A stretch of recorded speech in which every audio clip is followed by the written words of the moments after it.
Кенесары ханның өлімі. Жолдан араласқан қырғыз жігіті 2-3 күн жүргеннен кейін шешіліп сөзін айта бастады. Мұны шерлі, шарасынан асқан көз жасқа толы екен. Басында біздің ішіміздегі манаптар орысқа адалдығын дәлелдеп Кенесарының басын кесіп апарды. Шындығында Кенесары ақылының аздығынан емес, ерлігінің кемдігінен де емес, қасындағы өзіне ерген шандардың сатқындығынан майып болды.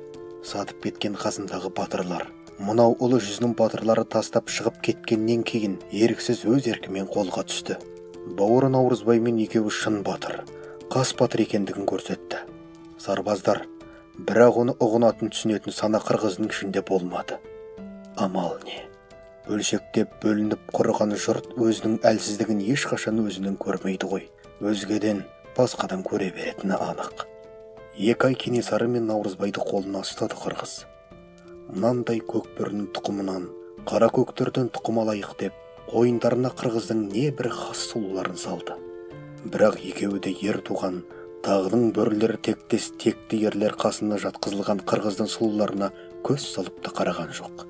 Одан сайын суық түстеніп, астан бас тартып, ішіп жеуден қылып, 5 уақыт намаздарын оқып, өздерімен өзі бір әлемге, азат әлемге еніп, тағдырына бастарын тігіп, өлеусіреп жанып, көз алдымызда өліп бара жатты.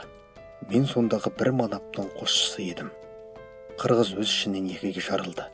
Біреуі бұл бәрібір өз қолымыздан өледі екен, одан да қоя берейік десе, екіншісі жоқ, қоя берсе қайда өзімізге шабады, өлтіру керек деп шешті. Аяғында есерлер, солардың дегені болып Кенесарының басын шапты. Кенесары хан басын шабар күні өзі білгендей әппақ боп қуарып, түсі қашып, келсең кел деп қорықпастың кейпіне еніп алған екен.